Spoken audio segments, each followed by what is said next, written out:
Bismillahirrahmanirrahim. Assalamualaikum warahmatullahi wabarakatuh. Kami dari kelompok 4 ingin mempresentasikan tentang pengaruh penggunaan LMS terhadap efektivitas pembelajaran mahasiswa teknik industri kelas B Netlit.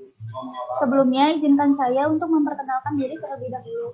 Nama saya Bella Fitria, NRP 1830 10158. Nama saya Naufal Mufli Siregar, 1830 10178.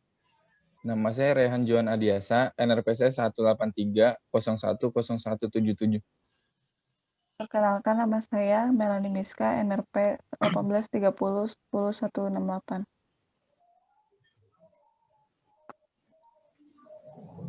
Latar belakang dari penelitian yang kita bikin, pengetahuan dan pembelajaran merupakan dua hal yang tidak dapat dipisahkan satu sama lain. Pengetahuan yang didapat oleh seseorang takkan pernah ada bila tanpa melalui proses pembelajaran. Sedangkan hakikat daripada pembelajaran itu sendiri adalah untuk memperoleh pengetahuan, dan untuk memperoleh hal-hal tersebut dapat dilakukan dengan mengikuti pelatihan atau dapat juga dengan membaca buku. Next, Bel.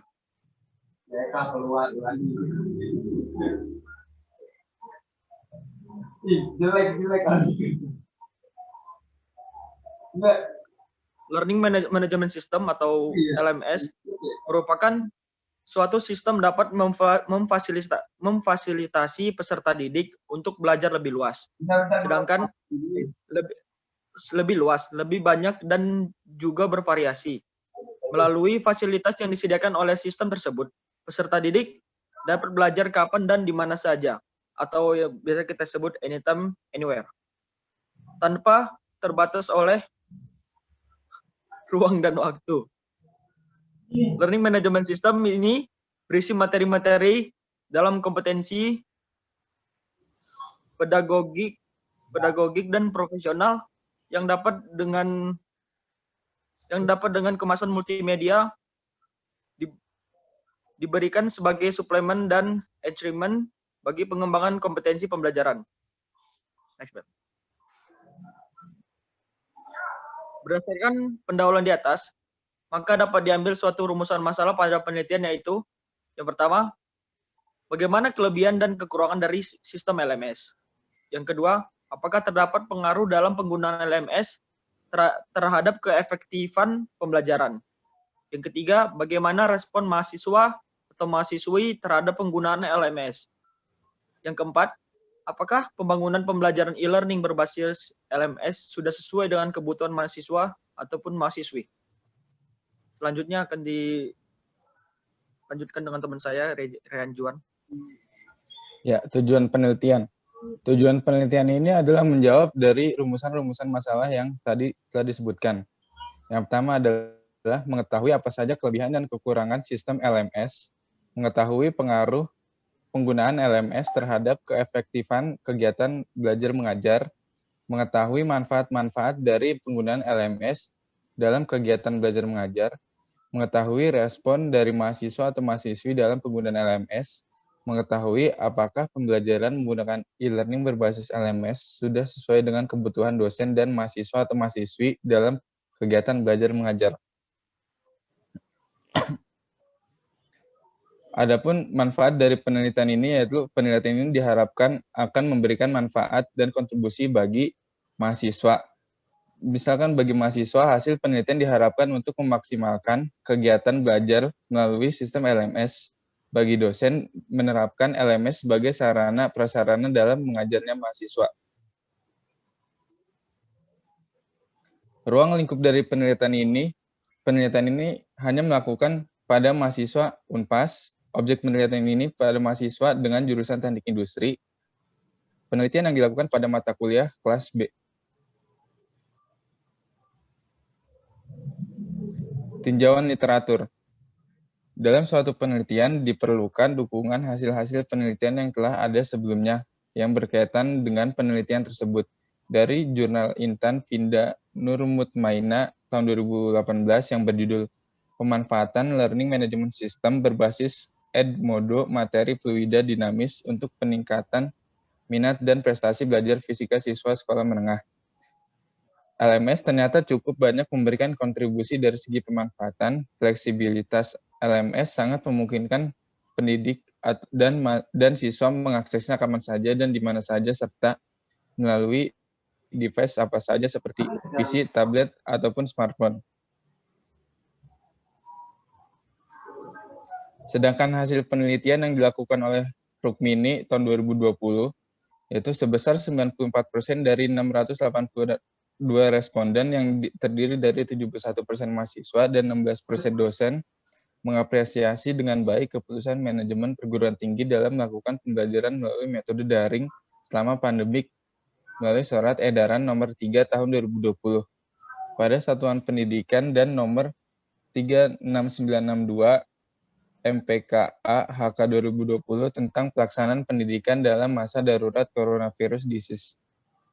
58% responden menilai baik pelaksanaan pembelajaran online di kampus mereka yang memberikan rata-rata skor 7-8 dengan penelitian 0-10. Hal ini mengakibatkan pertumbuhan pembelajaran online di Indonesia semakin meningkat karena mau tidak mau mereka harus melaksanakan pembelajaran online, kecuali terhadap sekolah yang belum mampu menerapkan pembelajaran online harus berinisiatif untuk memanfaatkan alternatif dari media pembelajaran dengan memanfaatkan buku-buku yang sesuai dengan kurikulum. Untuk selanjutnya akan dijelaskan oleh teman saya. Selanjutnya itu ada metode penelitian. Metode penelitian dapat diartikan sebagai cara ilmiah untuk mendapatkan data yang valid dengan tujuan dapat ditemukan, dikembangkan, dan dibuktikan suatu pengetahuan tertentu sehingga pada gilirannya dapat digunakan untuk memahami, memecahkan, dan mengantisipasi masalah dalam bidang pendidikan. Berdasarkan tingkat kealamiahan tempat penelitiannya, metode penelitian ini tergolong penelitian eksperimen sederhana yang dimana untuk mencari seberapa besar pengaruh perlakuan tertentu terhadap yang lain dalam kondisi yang dikendalikan, yaitu bagaimana pelatihan pemanfaatan teknologi informasi dengan menggunakan website pembelajaran berbasis Learning Management System bagi tutor sebagai media pembelajaran alternatif untuk meningkatkan kompetensi tutor itu sendiri dan tutor tersebut mampu menciptakan metode pembelajaran mandiri bagi peserta didik dengan berbasis LMS. Selanjutnya yaitu tahapan penelitian. Tahapan penelitian ini kita lihat dari populasi dan sampelnya yang dimana itu diambil dari kelas D mata kuliah metode penelitian dan komunikasi ilmiah teknik industri angkatan 2018 Universitas Pasundan. Bagannya seperti yang tertera pada PowerPoint. Selanjutnya yaitu populasi.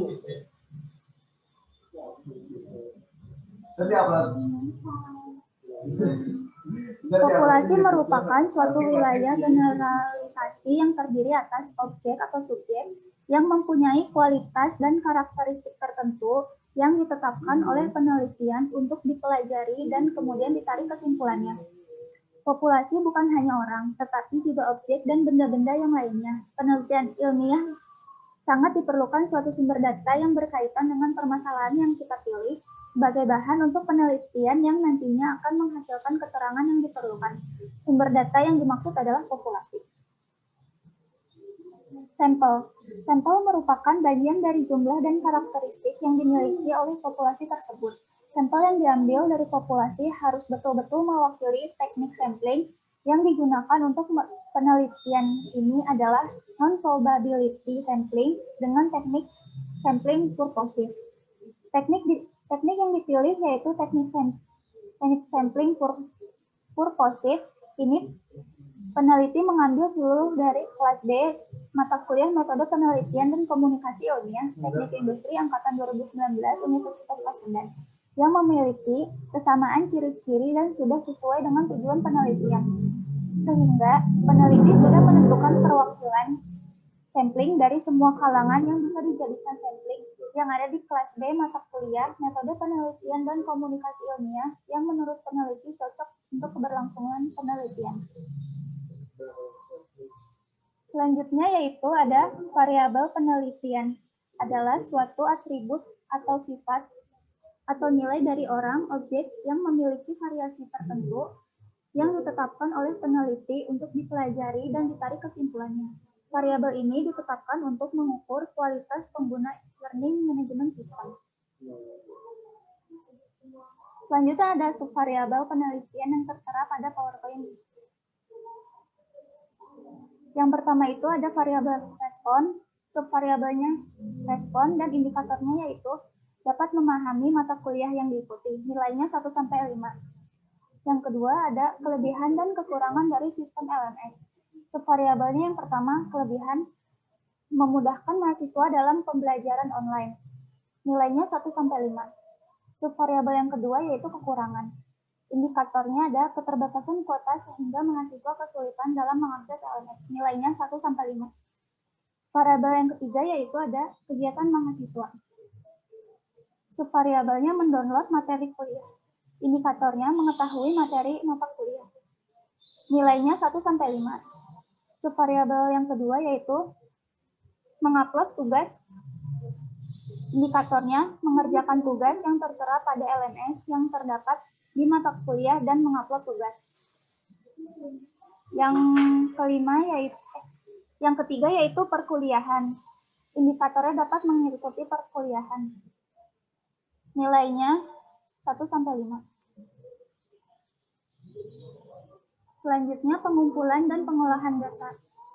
Pengumpulan data pada tahap ini terdapat dua hal yang dilakukan, yaitu menentukan potensi masalah yang akan diteliti dan tujuan pembelajaran dari masalah yang nanti akan diteliti. Dalam upaya pengumpulan data digunakan instrumen berupa kuesioner analisis kepuasan penggunaan LMS.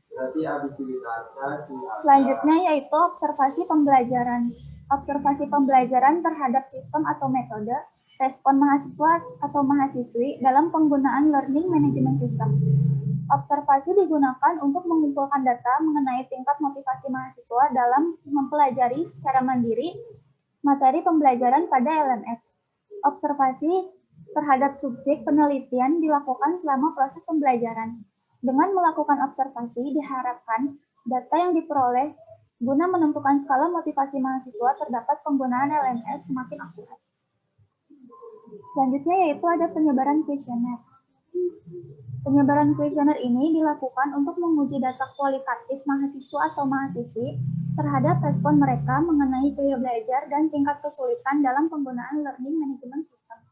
Dengan menggunakan kuesioner, peneliti berupaya mengukur apa yang ditemukan dalam hasil kuesioner tersebut. Terdapat skala dalam kuesioner penelitian ini menggunakan skala interval, di mana skala ini digunakan untuk mengukur objek penelitian kuantitatif yang jelas dan terukur dengan baik. Adapun skala yang digunakan adalah sebagai berikut.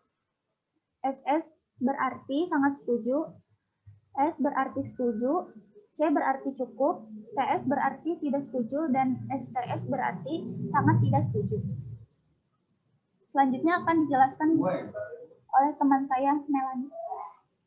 Analisis dan pembahasan. Yang pertama adalah pengaruh kualitas layanan terhadap penggunaan LMS, yaitu bahwa pengaruh kemanfaatan LMS terhadap penggunaan LMS tidak berpengaruh signifikan. Dengan demikian, hipotesis ketiga yang menyatakan pengaruh kualitas layanan LMS terhadap penggunaannya tidak terdukung. Hal tersebut kemungkinan karena LMS tidak dapat memenuhi ekspektasi dosen dan mahasiswa sehingga berpengaruh terhadap keinginan menggunakan LMS. Pertama, dosen dan mahasiswa belum memaksimalkan LMS sebagai alat untuk menunjang kegiatan proses mengajar dan belajar. Yang kedua, fasilitas dari LMS kurang mengakomodasi pengumpulan tugas secara berkelompok. Ketika tugas kelompok yang dikerjakan melalui LMS dan hanya salah satu mahasiswa yang berkewajiban mengumpulkan tugas. Oleh karena itu, ketika sudah melewati batas maksimal pengumpulan tugas, hanya yang mengirimkan tugas saja yang memperoleh notifikasi bahwa tugas sudah dikirimkan, dan untuk yang lain, mereka akan menerima bahwa tugas belum dikerjakan. Hal tersebut membuat mahasiswa bingung. Yang kedua adalah penggunaan LMS terhadap efektivitas pembelajaran mahasiswa. bahwa pengaruh penggunaan LMS terhadap efektivitas pembelajaran mahasiswa berpengaruh signifikan. Dengan demikian, hipotesis keempat yang menyatakan pengaruh penggunaan LMS terhadap efektivitas pembelajaran mahasiswa terdukung. Hal tersebut sejalan dengan penelitian yang dilakukan oleh Priyambodo dan Prabhawani 2016 mendefinisikan bahwa keinginan untuk menggunakan sistem sebagai minat. Disebutkan bahwa minat adalah keinginan untuk menggunakan, selalu mencoba, menggunakan, dan berlanjut untuk menggunakan di masa depan. Dalam penelitian ini dapat dikatakan keinginan penggunaan LMS dapat membuat efektivitas pembelajaran mahasiswa di Universitas Pasundan. Dengan penggunaan LMS, dosen dan mahasiswa lebih cepat berkomunikasi dan saling memberi dan menerima informasi lebih cepat, tanpa harus bertatap muka di kelas. Dengan demikian, jika dalam proses pembelajaran dosen dan mahasiswa telah menggunakan LMS, maka proses pembelajaran semakin efektif. Kesimpulan, berdasarkan serangkaian penelitian yang telah dilakukan, dapat disimpulkan beberapa di antaranya sebagai berikut. Yang pertama adalah hasil penelitian ini membuktikan bahwa persepsi kemudahan berpengaruh positif terhadap penggunaan LMS. Semakin tinggi tingkat kemudahan penggunaan LMS, maka akan semakin tinggi penggunaannya. Yang kedua adalah hasil penelitian membuktikan bahwa persepsi kemanfaatan berpengaruh positif terhadap penggunaan LMS. Semakin tinggi manfaat LMS akan meningkatkan penggunaannya. Yang ketiga adalah hasil penelitian ini menunjukkan bahwa persepsi kualitas layanan berpengaruh positif terhadap penggunaannya. Semakin tinggi kualitas, maka akan semakin tinggi pula penggunaannya. Yang keempat adalah hasil penelitian ini menunjukkan penggunaan LMS berpengaruh efektivitas belajar mahasiswa di tengah pandemi ini.